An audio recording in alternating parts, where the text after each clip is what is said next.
টুঙ্গির মাঠের হুজুর, আপনার কথা তো খুবই ভালো লাগে। ভালো তো লাগছে বটে, যেখানে আল্লাহ বলেছেন ভালো কাজের আদেশ করো, মন্দ কাজের নিষেধ করো। যেখানে আল্লাহ বলেছেন ভালো কাজের আদেশ করো, মন্দ কাজের নিষেধ করো। তুমি তো খুব ভালো কথাই বললে। কি বললে? সুবহানাল্লাহ বললে এত নেকি হয়, আলহামদুলিল্লাহ বললে এত নেকি হয়, আল্লাহু আকবার বললে এত নেকি হয়, সুন্দর করে ওযু করে 2 রাকাত নামাজ পড়লে অতীতের পাপ ক্ষমা হয়ে যায়। ভালো কথা, বুখারী মুসলিমের হাদিস। এগুলো তো ভালো কাজের আদেশ। আপনি একটু যখন হাত তুলে দোয়া করবেন আগামীকাল, তখন একটু বললে হয় না? এই দেশের নেতা নেত্রী জনগণ সবাই একবারে টুঙ্গি থেকে নিয়ে মতিঝিল পর্যন্ত হাত তুলে দোয়া করতে প্রস্তুত। সারা বিশ্বের বহু নারী পুরুষ টিভিতে তাই ছবি দেখে হাত তুলে দোয়া করতে প্রস্তুত। ও ইমাম সাহেব, ভালো কাজের আদেশ করলেন, মন্দ কাজের একটু নিষেধ করবেন না? মন্দ কাজের নিষেধ এইভাবে করেন। আপনি হাত তুলে দোয়া করার পূর্বে বলুন, এই দেশের নেতা নেত্রীকে আমি বলতে চাই, রাসূল সাল্লাল্লাহু আলাইহি সাল্লাম বলেন, আলী লা তাদু তিন সালাত তামস্তাহু ইল্লা কবরা মুসলিমান সাওয়াইতাহু। আলী, তুমি ছাড়বে না কোন উঁচু কবর, সবকে ভেঙে সমান করে দাও, এরপর মাটির সাথে মিশিয়ে দাও।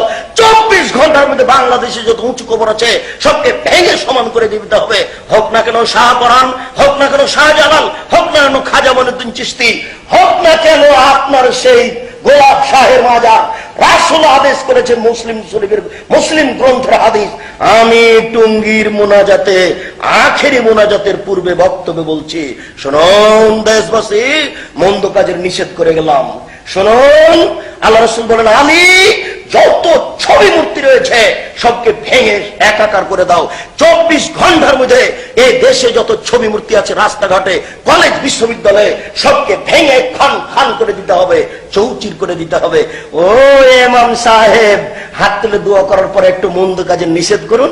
এইভাবে আপনি বলুন, 24 ঘন্টার মধ্যে দেশের মাটিতে যত পতিতালয় রয়েছে, টাঙ্গাইলের পতিতালয় বন্ধ করতে হবে, ফরিদপুরের পতিতালয় বন্ধ করতে হবে, বাংলাদেশের মাটিতে যত পতিতালয় রয়েছে সব বন্ধ করতে হবে।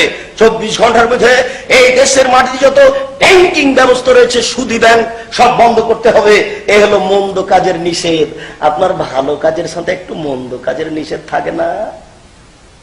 কিসের হাত তুলে দোয়া করা দেখাচ্ছেন আপনি? আপনার আখেরি মোনাজাতে যদি সারা পৃথিবীর মানুষ উপস্থিত হয়, সারা পৃথিবীর মানুষই পাপী। কেন? আপনার আখেরি মোনাজাত সুন্নাত দিয়ে প্রমাণ করা যাবে না। কি বলতে চাচ্ছেন আপনি? আপনার যদি আখেরি মোনাজাত চলে, তাহলে কথার কথা আরাফার মাঠে একটু আখেরি মোনাজাত করলে হতো না? আপনার খুব ভালো মনে আছে, জানা আছে, যারা হজ করতে যায় তারা সবাই আল্লাহর মেহমান। যারা হজ করতে যায় তারা কার মেহমান? তারা সবাই আল্লাহর মেহমান। আর আপনার খুব ভালোভাবে জানা আছে যে আরাফার মাঠে যত দোয়া কবুল হয়, পৃথিবীর আর কোন জায়গায় তত দোয়া কবুল হয় না। আরাফার মাঠে যত মানুষ ক্ষমা পায়, আর কোন জায়গাতে মানুষ তত ক্ষমা পায় না। হোক না কেন লাইলাতুল কদর, হোক না কেন জুমার দিন, হোক না কোন রাতের অংশ, পৃথিবীতে এমন কোন সময় নেই, পৃথিবীতে এমন কোন দিন নেই, এমন কোন জায়গা নেই আরাফার মাঠে যত ক্ষমা হয়, আরাফার মাঠে যত দয়া হয়, আর কোন সময়ে, আর কোন দিনে অত দয়া, অত ক্ষমা হয়।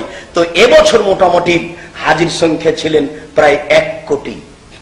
কাবা ঘরের ইমাম সাহেব আরাফার মাঠে প্রায় 1 কোটি মানুষকে নিয়ে একটু আখেরি মোনাজাত করলে হতো না?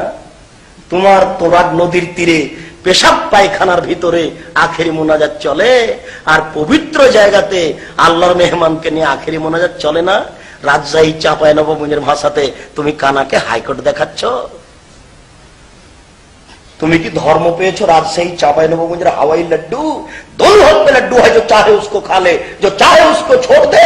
धर्म के हाथेर मयला एदेशेर नेता नेत्री जेमन धर्म के हाथेर मयला मने करे, एदेशेर नेता नेत्री कबरेर पाशे दाঁড়িয়ে কবরের উপরে ফুল চাপিয়ে দিয়ে হাত তুলে দোয়া করছে, নারী পুরুষ একাকার হয়ে পাশাপাশি হাত তুলে দোয়া করছে।